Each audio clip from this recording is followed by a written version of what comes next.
नीम करोली बाबा के यूं तो कई जादुई किस्से हैं, जिनमें से एक किस्सा आज फिर मैं आपके सामने लेकर के आया हूँ।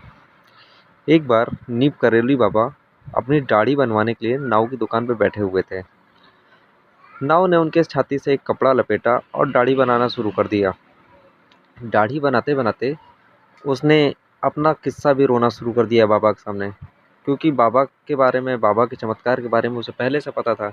तो उसने अपना किस्सा रोना शुरू कर दिया कि बाबा, मेरा एक छोटा बेटा था, वो घर छोड़ के चला गया है, काफ़ी समय हो गया। अब उसका कुछ अता पता नहीं है, पता नहीं कहाँ होगा, है भी कि नहीं है। मुझे बड़ी चिंता होती है, बड़ी याद आती है उसकी। और वो बहुत रोने लग गया। नीप करोली बाबा ने उसकी बातें सुनी और गंभीर होकर बोला, चिंता मत करो, रोने की ज़रूरत नहीं है, तुम्हारा बेटा जल्द ही वापस आ जाएगा। फिर नाऊ बोलता है, बाबा, ऐसे तो बहुत से बाबाओं ने कहा है, कई साधुओं ने कहा है कि तुम्हारा बेटा जल्दी आ जाएगा, लेकिन मेरा बेटा आज तक वापस नहीं आया। अब तो उसके आने की हमने आस भी खो दी है, अब शायद हमारा बेटा नहीं आएगा। फिर बाबा और गंभीर हुए। उन्होंने बोला, अपने आंसू पोंछो और चुप हो जाओ, तुम्हारा बेटा जल्द वापस आ जाएगा।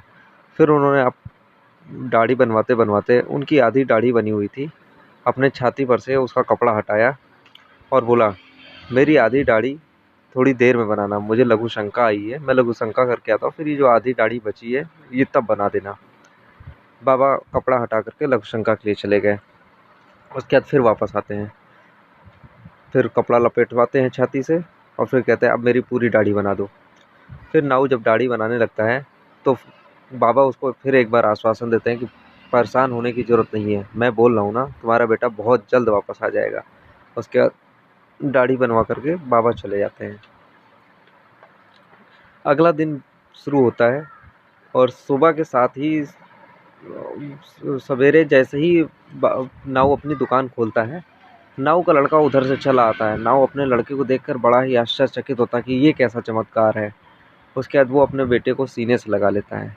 फिर पूछता, बेटा तू कहाँ था आज तक, मेरी तुझे याद भी नहीं आई, अपनी माँ की तुझे याद भी नहीं आई, तू कहाँ था इतने दिनों तक। तो लड़का भाव विभोर होकर के बोलता है, पिताजी, मैं होटल में काम कर रहा था, वहाँ मैं बर्तन धो रहा था, तभी एक साधु बाबा आए और उनकी आधी दाढ़ी बनी हुई थी, वो नंगे बदन थे।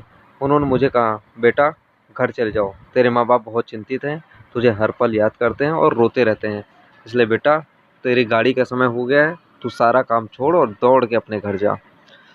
उन्होंने मुझे टिकट के पैसे भी दिए। तो नाऊ सोचने लगता है कि वो पक्का ही नीम करोली बाबा थे, क्योंकि आधी दाढ़ी उन्हीं की बनी हुई थी। तो इस तरीके के बहुत सारे जादुई किस्से नीम करोली बाबा के हैं। तो एक बार सारे लोग जयकारा लगाएंगे, जय बाबा नीम करोली की।